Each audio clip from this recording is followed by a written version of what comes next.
I'm in total agreement when you're talking about the surgical precision. It's a very hard conversation to navigate, and Mm, there's lots of landmines and trap holes along the way. yeah. What do you think both sides can do to improve the conversation and to maybe be sure that they're not attracting the wrong crowd? Well, first of all, you say both sides. I'm not sure on this completely say both sides because I know what you mean, and inevitably, you need to set that up. So there's I'm um, definitely not reading racist and anti-racist, but yeah, the framing would perhaps be more people who are obsessively overcritical of our history and people who yes, are excessively over praiseworthy of our history. yes. That's a good way to think of it. I think. I mean, I was speaking to a friend the other day who studied American politics in the 50s, 60s, and said, actually, we didn't really know then about Thomas Jefferson owning slaves, for instance. It wasn't actually, I mean, it wasn't hidden, but it certainly wasn't something we knew. Today, you might argue that it's the opposite. The only thing anyone young in America knows about Thomas Jefferson is that he owned slaves. Um, I think it's high time that we were able to, again, to put these things in a proper context.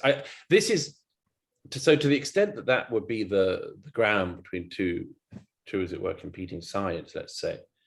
I think the crucial thing is there has to be a form of trust, and I think this is one of the reasons why we have these debates so badly, is that we basically don't trust any ideological opponents anymore, and there's lots of reasons for that. Again, primarily the age of social media and what we can now prove that it's done in terms of creating binaries and so on, and wanting to not just win but hurt your opponents. Here's the thing: you can't trust anyone to be engaged in a free debate if you think they're going to smuggle in something truly horrible when you're not looking. So, for instance, there are some people I critique in the book who I think I could have a good faith discussion with if they were ever interested in engaging, and mainly they don't. There are other people I just don't who don't engage in any debate, who I don't think you could have a good faith discussion with because they actually have a horrible view. So, for instance, there are people on the, let's say, the corrective left who believe that the right, politically speaking, cannot be trusted with talking about our history because we're racist today. We heard a bit of this in the wake of the Brexit vote, where some people said things like, "Oh, Britain voted for Brexit because it wants to recreate the empire." Now I think that's a good example of a sort of bad faith interpretation of your opponents, and actually just not helpful, because I've never heard anyone, I've not heard anyone in the political mainstream or elsewhere saying the purpose of Brexit, or even implying the purpose of Brexit is like recolonize the Indian subcontinent. I mean, it's so preposterous. So, but my point is that those two groups therefore couldn't have the discussion because one person thinks the other side is going to try to smuggle colonialism back in when they're not looking. I think that's the same with the people who expect that all of their opponents are racist. They can't trust them with anything because they think that when their back's turned for a second, racism is going to be brought back as an acceptable thing. I mean, anti-Black racism, for instance.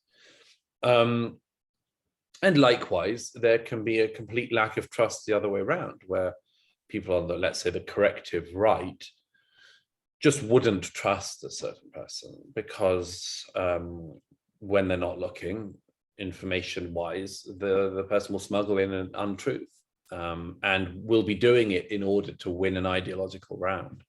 And that's basically why it's very hard to have these discussions, is because you can only really get anywhere in a discussion in terms of history, as with science and other things, if you're confident that when your back is turned, your opponent isn't going to do something terrible.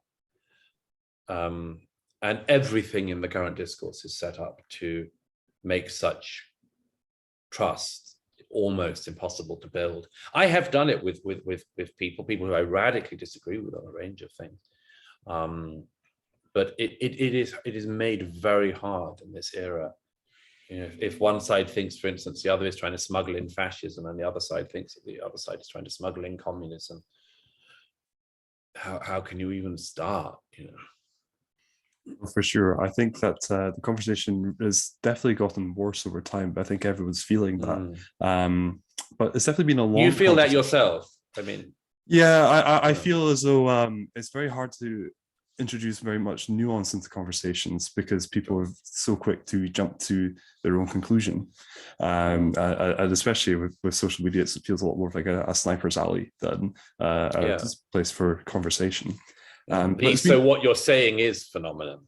Exactly. I'm going to take what you've said and recast it in a way that is convenient for me and my argument. You know.